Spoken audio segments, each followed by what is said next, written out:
Close your eyes and imagine a world where tranquility and wellness are just a breath away. Welcome to our sanctuary of relaxation and rejuvenation. But what if you could carry your sanctuary with you wherever you go? Introducing our mobile app. Access a wealth of yoga classes, guided meditations, massage collections, and self-care techniques right at your fingertips. Create your own oasis of peace, anytime, anywhere.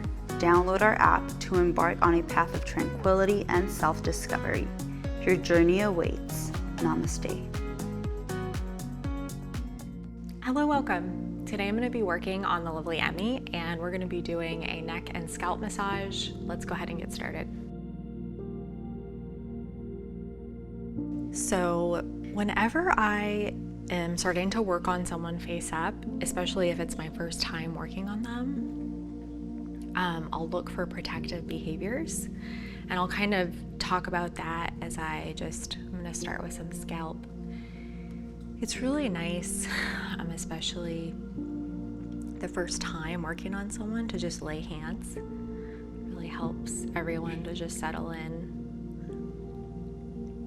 And you don't want to linger too long because it starts to feel a little weird, but just kind of saying hello. And so I was talking about protective behaviors, and everyone has them. It's not like you're defective if what I'm saying rings true for you. Everybody has them. But rounding of the shoulders, furrowing of the brow, just kind of looking at all that. And Emmy was actually talking about how one of her shoulders tends to set higher than the other, and also just looking out for things like that especially when I'm doing neck work. It's really nice to start with scalp. It's just a really soothing way to kind of work up to deeper work in the neck. And Emmy's actually a little bit high on the table, but I'm still able to rest my forearms, my wrists on the table. So if I were doing this free-handed, it would be really difficult. And as a therapist, you don't want to make things harder on yourself. Just always thinking about how I can make things easier on myself so I can have better endurance.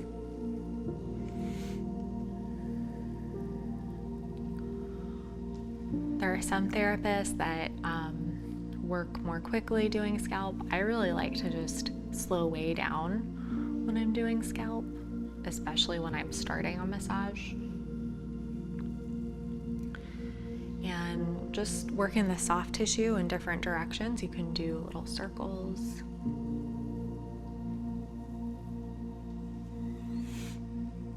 And just being careful not to pull the hair in a way that's uncomfortable. Hair pulling can actually be really stimulating for the scalp in a healthy way if it's done intentionally.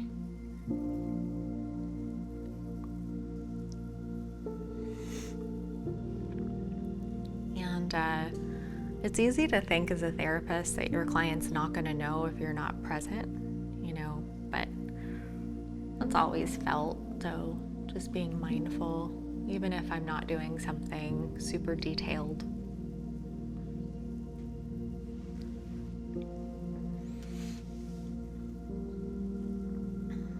I really like to work the area around the ears, and starting to work closer to the hairline as I work around the ears. It's a nice way to lead up to some occipital work, but I am not ready for that yet. I want to work across the hairline and really get into this forehead a little bit more before I move into my neck work today. I don't know why this feels so good, but just working away across that whole frontalis muscle. Just really giving Emmy a chance to relax before we do anything deeper.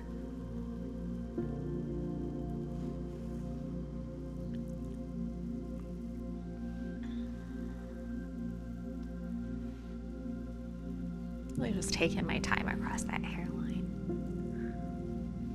And I like to pay a good bit of attention to the forehead. I'm doing this kind of work. The temples.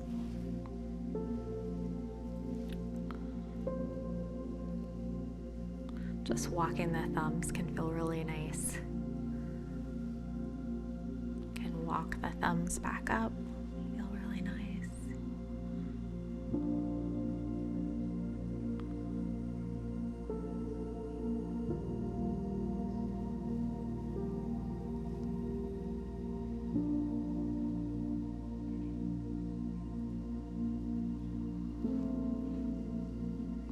Sustained pressure on the temples can just be one of the most soothing things that you can offer your client.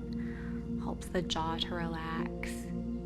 And amazingly, when the jaw releases, sometimes the shoulders just drop. I don't realize how much tension you can carry by clenching your jaw.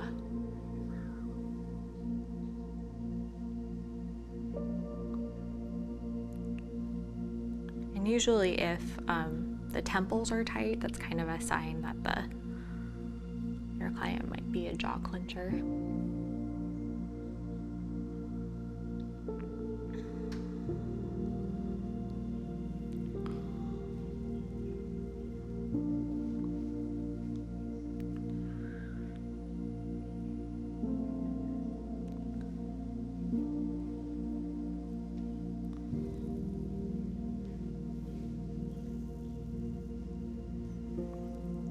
This is one of my favorite moves for just something that feels really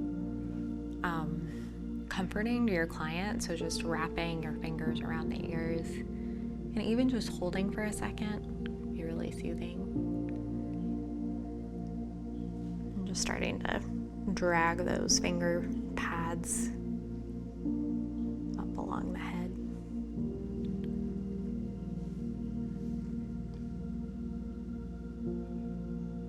Honestly, some of my clients that have gone through, grief, this is a really nurturing stance to take. Somebody needs some extra nurturing.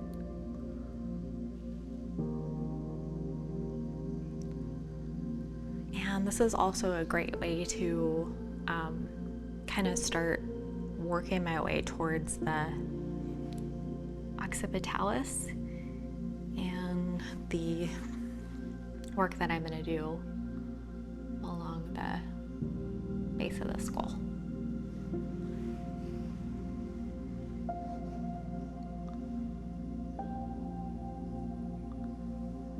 Yeah, never, thinking of the occipitalis in terms of deep tissue. It's a superficial muscle, so just always working it. Not lightly, but you're not trying to go super deep either.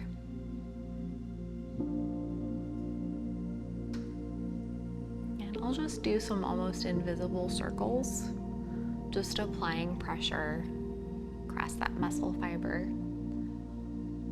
And this should help the deeper work that I'm going to do in the suboccipitals. Should make it easier because they should be starting to let go a little bit.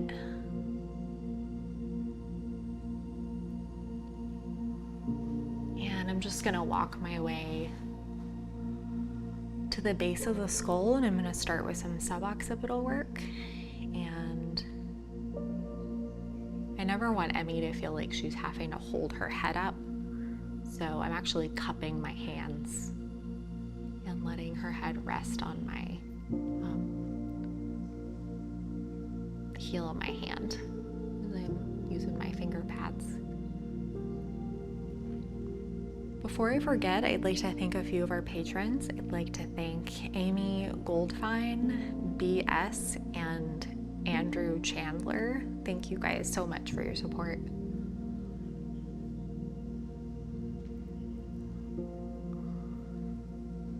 And just starting to do little circles. There's a lot of sensitivity in the finger pad, so it's pretty natural to just start to pick up on tightness from left to right. And I'll usually start with the side that feels like it needs more work, as I start to work a little bit more locally.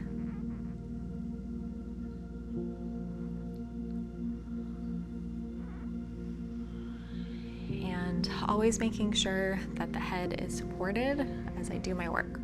And just be sure that you're not just little mindful things you can do.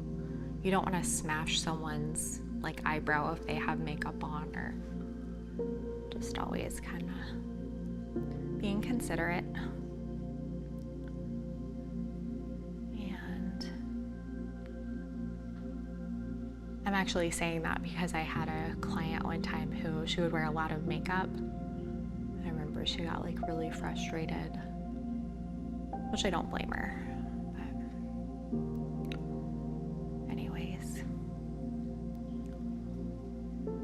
Working on these suboccipitals, doing little circles. And so I've kind of like set the tone for this massage, you know, working a little more slowly. And you don't want to, like, as you start to work more deeply, you want to stay like within what feels good to the client. So even as I start to work deeper, just finding a flow that feels really good and natural for this massage.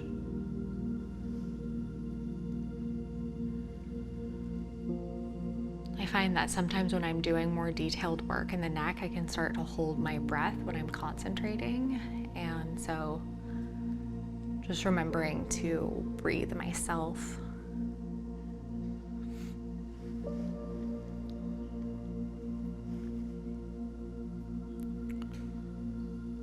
And I'm going to start to work my way onto the mastoid process. Always when I'm doing massages for my clients, I'm really mindful of time. Inevitably, like, you're going to go over, you know, in certain areas, just depending on what you find. So throughout my massages, I'm constantly kind of making adjustments depending on how much time I have. So for example, my plan for this massage was to work like the SEM muscles more in depth, but I'm kind of mixing things up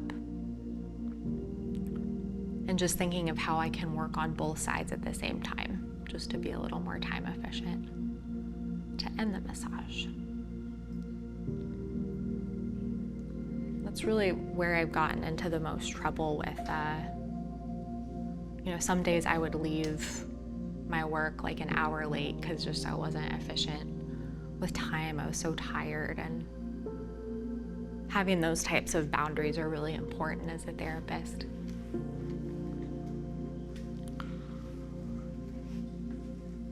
And it doesn't mean that your massage is going to be like less good. If anything, it's going to be like better.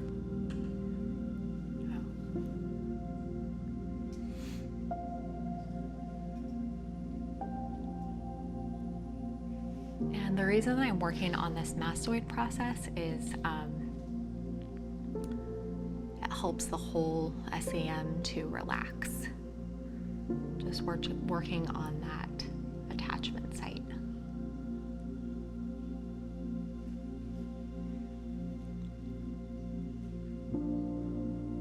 Just doing little circles, nice and firm.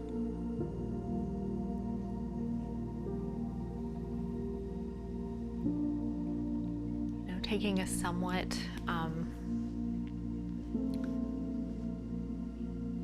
assertive stance in this suboccipital area, but not going overboard today.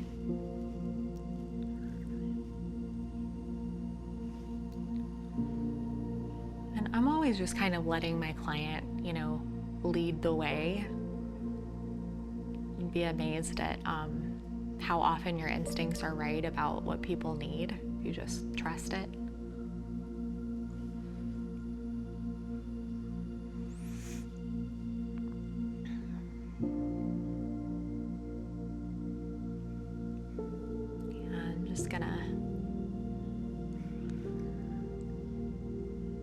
begin my work on this mastoid process and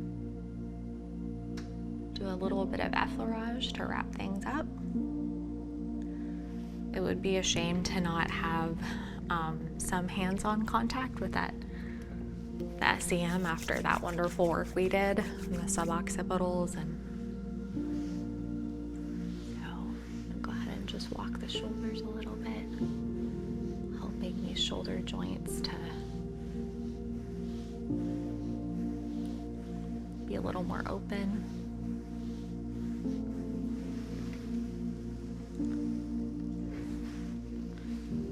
Not spending a whole lot of time, but just making sure that all this is done really well and feels really good, since we don't have a lot of time.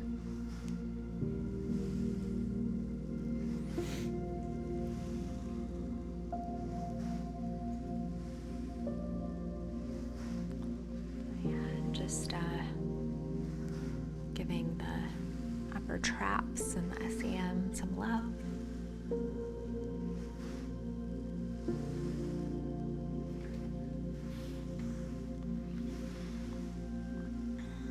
And again, if my arms were floating here, this would be really hard work, but I'm just letting my forearms rest on the table as I do this effleurage stroke so that it's more manageable for me.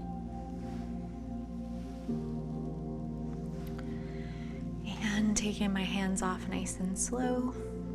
And that is all for today.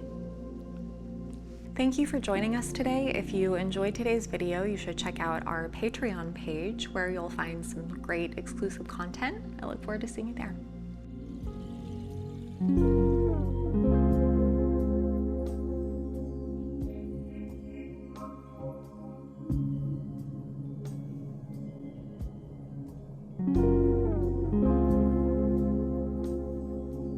Join us for 14 and 30-day programs, hour-long classes, and much more on our yoga app, Yoga Plus by Psyche Truth.